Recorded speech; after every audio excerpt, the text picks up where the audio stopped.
மாணவர்களே, உங்கள் அனைவருக்கும் வணக்கம். இன்னைக்கு JEE 2015ல கேட்கப்பட்ட வினாவை பார்ப்போம். இது வகுப்பு 12ஆம் வகுப்புல கலப்பெண் சாப்டர்லேருந்து இந்த வினா கேட்கப்பட்டிருக்கு. அதாவது algebraic operation on complex number அப்படிங்கிற உட்தலைப்பில் கேட்கப்பட்டிருக்கு. அதாவது கலப்பெண்களின் மீதான இயற்கணித செயல்பாடுகள் அதை பயன்படுத்தி தான் இந்த வினா கேட்கப்பட்டிருக்கு. வாங்க வீடியோவுக்கு போவோம். Z என்பது ஒரு மெய்யெண் அல்லாத கலப்பெண் எனில் im z power 5 divided by im of z whole power 5 இன் மிகச்சிறிய மதிப்பு option A -1, option B -4, option C -2, option D -5. இப்போ இந்த கேள்வியில் இசட்டுங்கிறது மெய்யெண் அல்லாத ஒரு கலப்பெண்ணுங்கிற பாயிண்ட் இருக்கு. அடுத்தது அந்த இசட் பவர் 5 நமக்கு தெரிஞ்சிருக்கணும். அதனுடைய அடுக்கு 5 அடுக்கு நமக்கு தெரிஞ்சிருக்கணும். அந்த 5 அடுக்கினுடைய கற்பனை பகுதி தான் கணக்கில் நம்ம எடுத்துக்கணும்.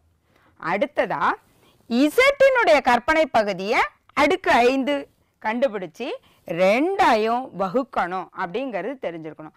அந்த வகுக்கும் போது மிகச்சிறிய மதிப்பு என்ன தேவைப்படுது அதுதான் இந்த கேள்வியில் உள்ளது. அது ஆப்ஷன் ஏல -1, option B -4, option C -2, option D -5. இப்போ இந்த வினாவை விடை காண்றதுக்கு நாம சில கருத்துருக்கள் நமக்கு தேவைப்படுது. என்னென்னு பார்ப்போம். அதாவது காம்பினேஷன், நம் 11ஆம் வகுப்புல காம்பினேஷன் அண்ட் மேத்தமேட்டிக்கல் இண்டக்ஷன்ங்கிற ஒரு சாப்டர், அதாவது சேர்வுகள் மற்றும் கணித தொகுத்தறிதல், அதில் அந்த சேர்வுகள்னா என்ன அப்படிங்கிறது தெரிஞ்சிருக்கணும். அடுத்தது பைனாமியல் எக்ஸ்பான்ஷன், அதனால் பைனாமியல் தியரம்ங்கிற ஒரு சாப்டர், அதாவது ஈருறுப்பு தேற்றம், அதில் உள்ள கான்செப்ட் தெரிஞ்சு அதை இங்கே நாம் பயன்படுத்த போகிறோம்.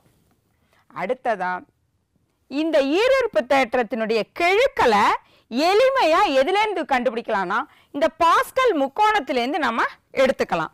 அதனால இந்த பாஸ்கல் முக்கோணம் தெரிஞ்சதுன்னா இந்த ஈருறுப்பு தேற்றத்தை எவ்வளோ அடுக்கு கொடுத்தாலும் நம்ம விரிவு கண்டுபிடிச்சிடலாம். இப்போ நமக்கு கணக்கில் பார்த்தீங்கன்னா அடுக்கு 5 தான் கொடுத்துருக்காங்க. அடுக்கு அதிகமாக இருந்தாலும் இந்த பாஸ்கல் முக்கோணத்தை பயன்படுத்தி கெழுக்களை கண்டுபிடிச்சி நம்ம விரிவு எளிமையாக எழுதிடலாம். வாங்க அடுத்ததா இப்போ கலப்பெண்ணின் ஒரு செவ்வக வடிவம் எப்படி இருக்குங்கிறது பார்ப்போம். Z = x + iy. இது ஒரு பொதுவான கலப்பெண்ணுடைய செவ்வக வடிவம். இந்த எக்ஸுங்கிறத நம்ம எப்பொழுதும் என்ன சொல்லுவோம்னா மெய்ப்பகுதிம்போம். இசட்டின் மெய்ப்பகுதி, இந்த ஒய்யை இசட்டின் கற்பனை பகுதி.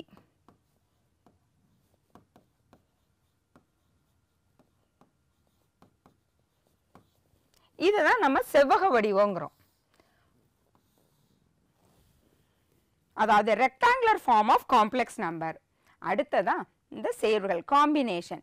இந்த காம்பினேஷன்களுடைய குறியீடு என்னன்னா NCR. இந்த சிங்கிற எழுத்து காம்பினேஷனை குறிக்குது. அதாவது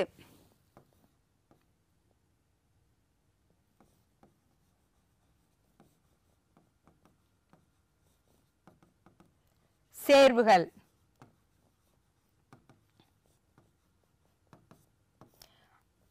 அதாவது மொத்த பொருட்கள் என்ன, ஸ்மால் எண்ணுங்கிறது கொடுக்கப்பட்ட பொருட்களின் எண்ணிக்கை.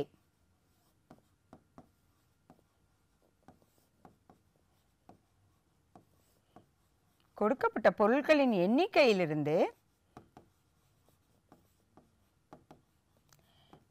இந்த 6ங்கிறது என்னன்னா நமக்கு தேவையான பொருள்.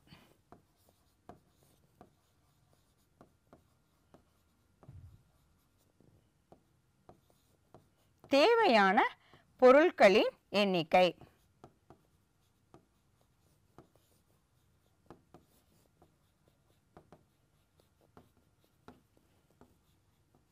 அதாவது எத்தனை வழிகளில் நாம இதை எடுக்கலாம், நம்பர் ஆஃப் வேஸ் கண்டுபிடிக்கிறது தான் சேர்வுகள்.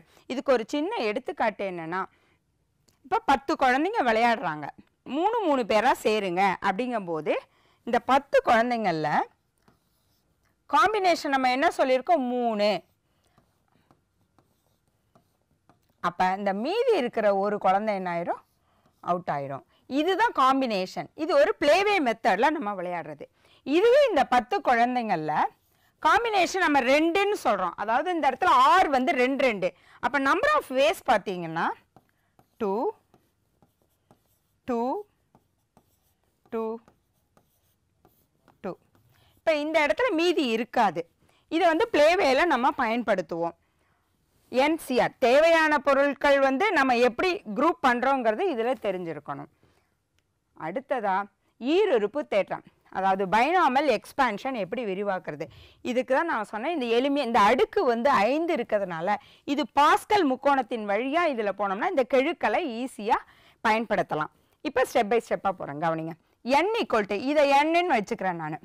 அப்ப n = 0, அதாவது a + ib அடுக்கு 0. இந்த இடத்துல ஈருறுப்பு, அதாவது பைனாமியல், 2 உறுப்புகளை மட்டும் கொண்டு விரிவாக்க போறோம். அதாவது முதல் உறுப்பு ஏனோ இரண்டாவது உறுப்பு பீன்னு எடுத்திருக்கோம். இந்த இடத்துல ஐபின்னு முதல் உறுப்பு ஏ, இரண்டாவது ஈரு உறுப்புகளை வந்து நம்ம விரிவு செய்யறோம். அப்ப n = 0, இதனுடைய அடுக்கு என்ன இருந்ததுன்னா எந்த ஒரு எண்ணுக்கும் அடுக்கு 0 இருக்கும்போது அதனுடைய மதிப்பு 1. அடுத்த அடுக்கு கொடுக்குறேன், n = 1, அதாவது a + ib இதனுடைய அடுக்கு 1. அப்ப ஏங்கிற ஒரு உறுப்பு இருக்கும், பிங்கிற இன்னொரு உறுப்பு இருக்கும். அப்ப 2 உறுப்பு இந்த இடத்துல இருக்கும். கவனிங்க, அடுக்கு 0 இருக்கும்போது ஒரு உறுப்பு, அடுக்கு 1 இருக்கும்போது 2 உறுப்பு. இப்ப அடுக்கு 2 கொடுக்குறேன். அப்ப எத்தனை உறுப்பு இருக்குன்னா அங்க 3 உறுப்பு. அதாவது a + ib அடுக்கு 2ன்னு சொல்லிட்டேன். இப்ப எத்தனை உறுப்பு இருக்கும் அங்க 3 உறுப்பு இருக்கும். அதாவது முதல் உறுப்பு 1, இது 2னுடைய கூடுதல் 2 இன்னொன்று. இப்ப இதுல 3 உறுப்பு. இதை தான் நாம முற்றொருமைகள்ல படிக்கிறோம், a + b ஹோல் ஸ்கொயர்டு. முற்றொருமையில நம்ம என்ன பார்க்கிறோம், a + b ஹோல் ஸ்கொயர்டுன்னு நமக்கு முற்றொருமை பார்த்திருக்கோம். அதாவது a² + 2ab + b². இதுல இந்த a² கெழு 1, அடுத்தது கெழு 2, அடுத்தது b² கெழு 1. இதை தான் இந்த பாஸ்கல் ட்ரையாங்கிள்ல 1 2 1ன்னு குறியீடுல குறிச்சிருக்கோம். இப்ப இதுக்குனுடைய அடுக்கு எவ்வளவு இருக்கு, 2. இப்ப அடுக்கு 3 இருக்கும்போது n = 3 இருக்கும்போது a + ib அடுக்கு 3. இப்ப இதுல எத்தனை உறுப்புகள் கிடைக்கும்னா 4 உறுப்புகள் கொண்ட டேர்ம்ஸ் இருக்கும். அதாவது 1, இது 2னுடைய கூடுதல், அப்ப இங்க 3. அப்ப இது 2னுடைய கூடுதல் 3, அப்ப 1. இதுல 4 உறுப்புகளை கொண்ட விரிவாக்கம். இந்த விரிவாக்கம் தான் a + b அடுக்கு 3 நாம படிச்சிருக்கோம். a³ + 3a² b + 3ab² + b³ அப்ப பாருங்க, கெழு 1 3 3 1. அப்ப அடுக்கு 3 இருக்கும்போது 4 உறுப்புகளை கொண்டிருக்கும். ஓகே, இதே மாதிரி நீங்க இண்டக்ஷன்ல கணித தொகுத்தறிதல்ல எவ்வளவு அடுக்கு வேணாலும் நம்ம போடலாம். அடுத்ததா n = 4 பயன்படுத்துறேன். அப்ப a + ib அடுக்கு 4ல 1, இது 2னுடைய கூடுதல் 4, இது 2னுடைய கூடுதல் 6, இது 2னுடைய கூடுதல் 4, லாஸ்ட் உறுப்பு 1. இப்ப நம்மளுடைய விரிவாக்கம் a + ib ஹோல் பவர் 5 நம்ம கணக்குல கொடுத்திருக்காங்க. அதனால நான் 5 வரை போடுறேன். இப்ப 5ன்னு இருக்கிறதுனால இதுல இப்ப எத்தனை உறுப்புகள் இருக்குன்னா 6 உறுப்புகள் இருக்கும். என்னென்ன உறுப்புகள், அதனுடைய கெழு என்னன்னு ஃபர்ஸ்ட் நம்ம கண்டுபிடிச்சுப்போம். n = 5, a + ib whole power 5. அப்ப கெழு ஃபர்ஸ்ட் கெழு 1, ரெண்டாவது கெழு பார்த்தா இது 2னுடைய கூடுதல் 5, மூன்றாவது கெழு இது 2னுடைய கூடுதல் 10, அடுத்த கெழுனுடைய கூடுதல் 10, அடுத்ததா 5. அப்ப லாஸ்ட் உறுப்பு 1. அப்ப இதுல 6 உறுப்புகள் அடுக்கு 5 இருக்கிறதுனால 6 உறுப்புகள் இருக்கணும். அப்போ முதல் கெழு 1, அடுத்த உறுப்பினுடைய கெழு 5, அடுத்த உறுப்பினுடைய கெழு 10, அடுத்த உறுப்பினுடைய கெழு 10, அடுத்த உறுப்பினுடைய கெழு 5, அடுத்த உறுப்பினுடைய கெழு 1. இதை பயன்படுத்தி தான் இதனுடைய விரிவாக்கத்துக்கு நாம் போகிறோம். இப்போ கெழுக்கள் என்னென்ன சொல்லியிருந்தோம்? 1, 5, 10, 10, 5, 1. இதுதான் நம்மளுடைய லாஸ்ட் டேர்ம். அப்போ a plus ib whole power 5 is equal to 1 a power 5 plus 5. அடுத்த கெழு என்னன்னு சொன்னோம்? 5. செக் பண்ணிக்கங்க. 5 அப்புறம் 10, 10, 5, 1.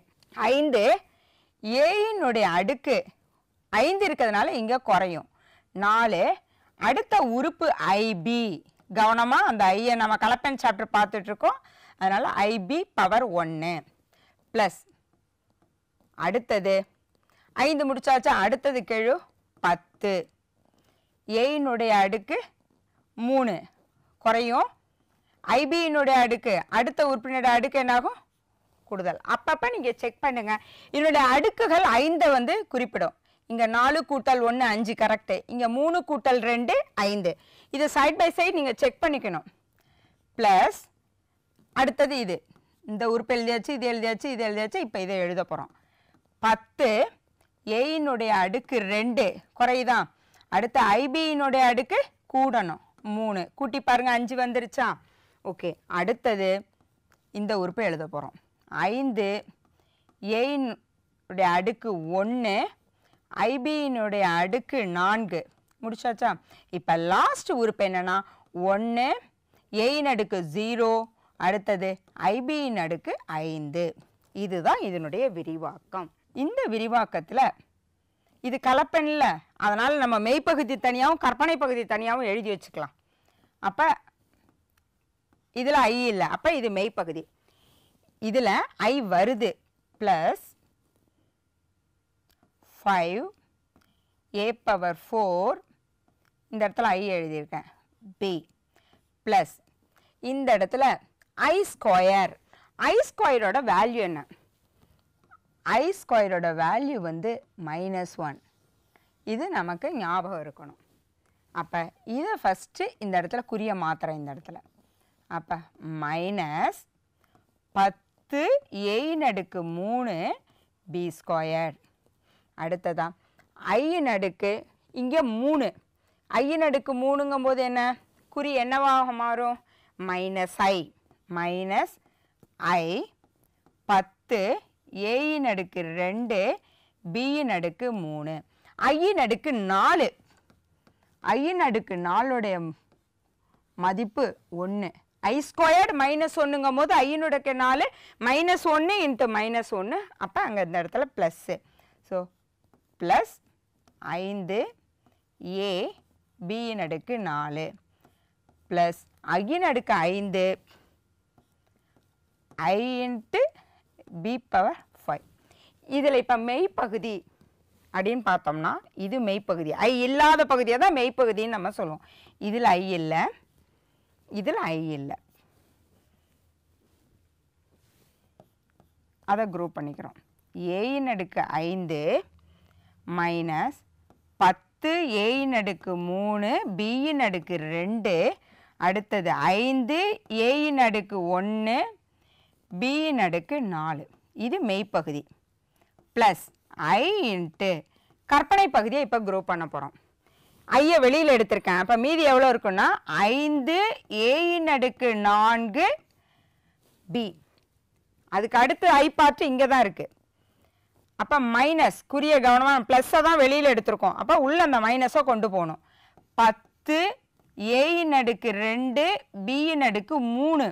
அடுத்ததான் இந்த லாஸ்ட் உறுப்பு ஐயை வெளியில் எடுக்கும்போது பியின் அடுக்கு 5. அப்போ இதை மெய்ப்பகுதின்னு நம்ம சொல்கிறோம். ஒரு கலப்பெண்ணின் மெய்ப்பகுதி, அதாவது ஏ ப்ளஸ் ஐபிங்கிறத இசட்டுன்னு எடுத்துட்டோம்னா அப்போ இது இசட் பவர் 5ஓட விரிவாக்கம்.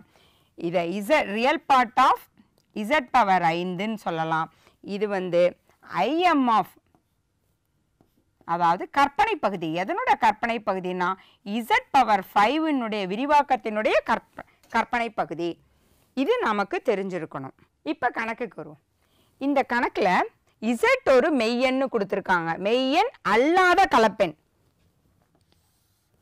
எனில் im of z power 5, im of z power 5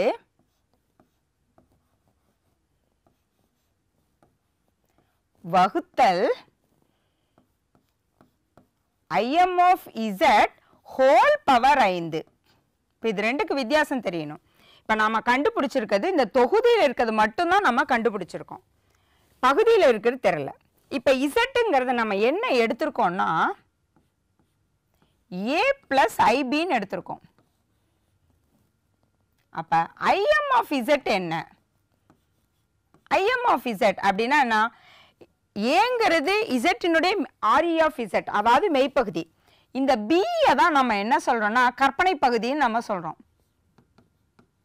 இந்த கற்பனை பகுதியை தான் im ஆஃப் z. இதை இங்கே பிரதியிட போகிறோம். இப்போ இதனுடைய மதிப்பு என்ன? im of z power 5.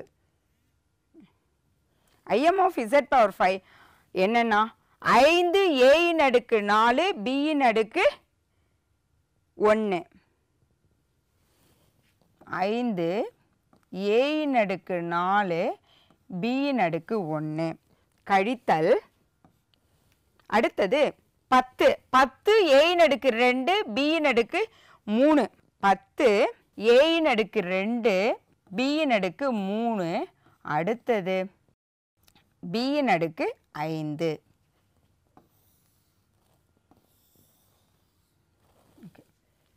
இப்போ im ஆஃப் z நம்ம என்ன கண்டுபிடிச்சிருக்கோம்? bங்கிறது. im ஆஃப் z என்ன? b. அதை கீழே பிரதியிடுவோம்.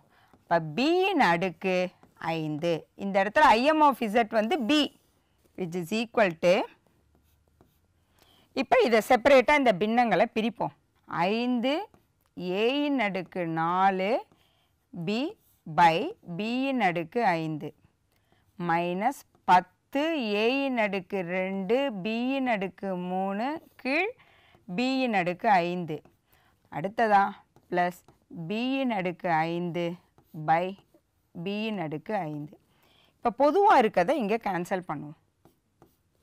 இப்போ இந்த இடத்துல ஒரு b கேன்சல் ஆகுது. அப்போ 5 a-ன் அடுக்கு 4 வகுத்தல் b-ன் அடுக்கு 4 கேன்சல் ஆகிடுச்சு. அப்போ மீதி இங்கே எவ்வளோ இருக்கும்? 4. 10 a-ன் அடுக்கு 2, இங்கே 3 கேன்சல் ஆகுது. அப்போ டினாமினேட்டரில் b-ன் அடுக்கு 2 இருக்கும். ப்ளஸ் இங்கே ஃபுல்லாக கேன்சல் ஆகுது. அப்போ இதனுடைய மதிப்பு 1. அப்போ இந்த பாட்டை எப்படி எழுதிக்கலான்னா 5